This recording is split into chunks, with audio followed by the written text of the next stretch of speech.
The Bluestreak wrestlers were down 5 points in the biggest duel of the year with one match left. And it comes down to the heavies. The Bluestreaks needed a pin in order to win the duel. Archbold needs a pin. It all comes down to senior Carson Dominique Carson Dominique versus freshman Jackson Heckert from Rootstown. The two wrestlers put their toes on the line with the state dual title up for grabs. All the work the two teams have put in during the season comes down to this moment. On today's episode, we look back at the road the Archbold Bluestreaks took to their 2023 Wrestling State Duels Championship. I'm Mason Miller, a senior at Archbold High School and a member of that team. Let's get started.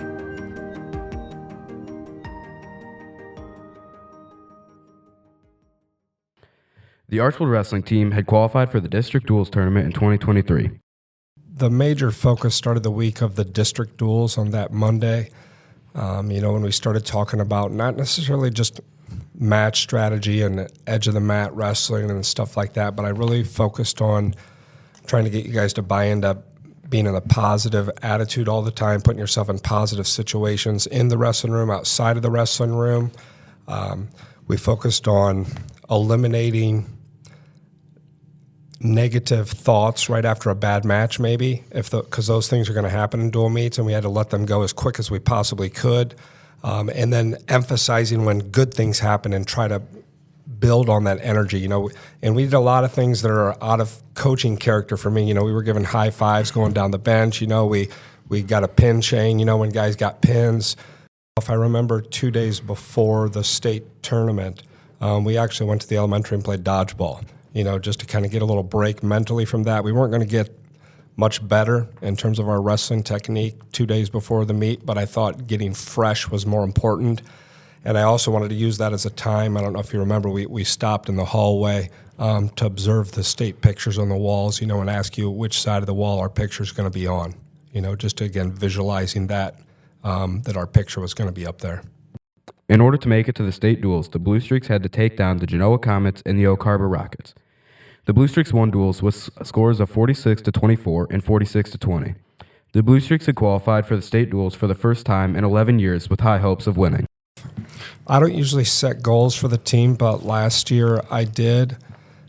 And the only goal that I had, I was talking with Josh Lowe at the Ironman tournament, and I told him the only goal that I had was to win a dual meet state championship. That, it was, how his attitude is all the time. It's not always the most optimistic usually. So when he says something like that, you kind of get your mind made up okay, that's what's going to happen. We bought in and we believed it too. It was August that he told us we're going to win the state duel. The Archbold team had put in tons of work throughout the season. In order to fill weight classes, people had to come out who haven't wrestled in a few years, and people had to drop weight. I think what's neat about this story is that you simply had a couple kids come out that did not wrestle. That Wyatt Fryman, Carson Dominique, they showed up. I don't even know if Carson went to 6 practices. Fryman, he wanted to wrestle a lighter weight, couldn't. He had to go up a couple weights, but in the sense of it, you put a team together that might not have had a shot to win this thing and pulled it off, which is pretty remarkable. Because of all this sacrifice and hard work, the Bluestreak wrestlers were given the number 1 seed in the tournament. Along with Archbold, there were 7 other teams who had also made it to state duels. These teams were Barnesville, Rootstown, Legacy Christian, Liberty Center, Perry, Versailles, and the Bluestreak's first opponent, the Martins Ferry Purple Riders. The Bluestreaks defeated the Purple Riders 57-15, with 9 of the 10 Bluestreak wins coming by fall. The Legacy Christian Knights and the Liberty Center Tigers squared off in the first round, with Legacy Christian winning the duel 38-33, setting up an Archbold versus Legacy Christian semifinal matchup. The Legacy Christian Knights had a very talented squad of wrestlers with multiple state placers, but they had some holes in their lineup. The Bluestreaks came away with a 48-32 win, with 3 forfeits coming from Legacy Christian to set up the Bluestreaks for a state title. In the other semifinal matchup, the Rootstown Rovers came away with a 39-33 victory over the Barnesville Shamrocks to set up Archbold versus Rootstown's state title match. The Bluestreaks were confident going into the matchup that they would come out of it with nothing but gold. To be honest with you, going into the event, I didn't have any doubt. I thought that we were going to win. The energy that I tried to put on you and the other coaches, I could feel that, and it made me more confident. And then after, people may not know, when the 8 teams qualify, the coaches of those teams seed them. And when all those coaches voted for us as the first seed, it just solidified my attitude going into it that we were going to win the tournament. I think Tristan Wise giving up a regular decision in the dual meet was big. Ian Grimm, he got the match tied up at the end, and Ian doesn't always have a great gas tank at the end of the match, but he sucked it up and he got a takedown at the end to win. I think it was 4-2. Later on in the match, when Wyatt Fryman, who came out late in the season, he lost by regular decision. That was big for us. Dylan Asherman was winning big and got put on his back 2 times at the end and was super close to getting pinned, and that would have solidified the dual meet for them. And then, all those matches together combined set up with the big showdown, obviously with Carson at the end was the big match. Yeah, with what he was saying about the bonus points there, we were expecting the pin out of you, but you still got a major decision. You still got some extra bonus points there that benefited us. Jordan got a pin right away.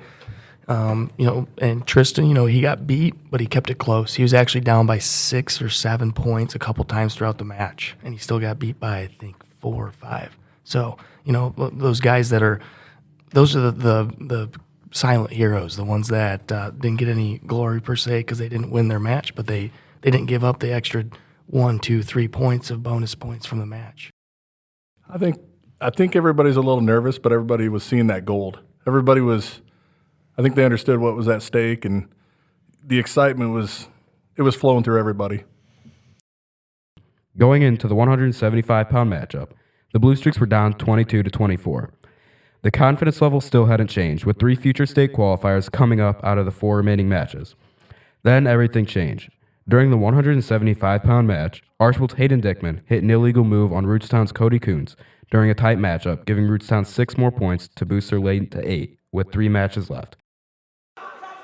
They are going to shake them up here, so. And Kuntz is the winner. Am I right on that? Yes, he is. So that's 6 points. And then a little bit later, we had a negative when Hayden Dickman got DQ'd. That was a match we thought at worst we're going to lose by decision. We thought we would win by decision, so that was a minimum of a 3-point swing in the dual meet.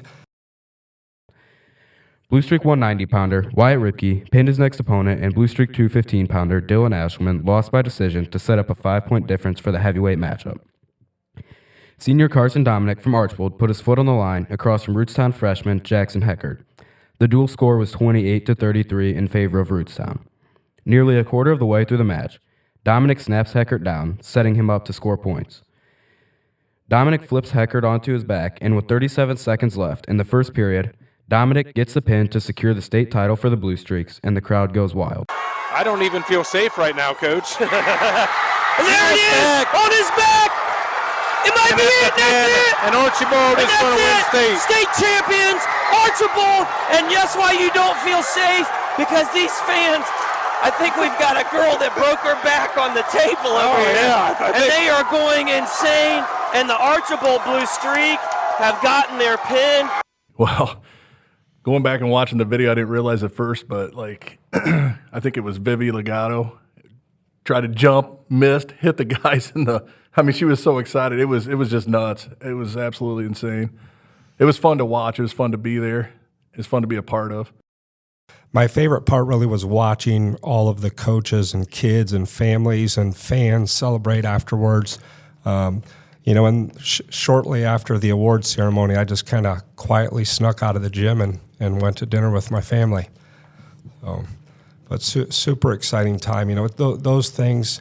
And I was also super excited for our wrestlers that weren't necessarily the starters, because they got to be a big part of something super exciting, and not many kids get to do that. The most exciting thing was looking down the bench and seeing all the kids, hugging each other and jumping up and down and just purely excited, pure joy in their faces. You could see it.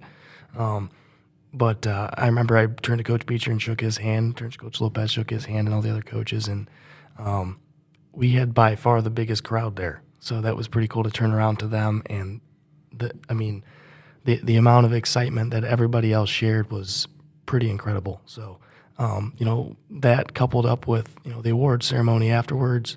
And then we had the bus ride home. Coach Becher let me ride the bus. So I got to ride the bus home with you guys, and that little police escort or fire truck escort, whatever we had back into town.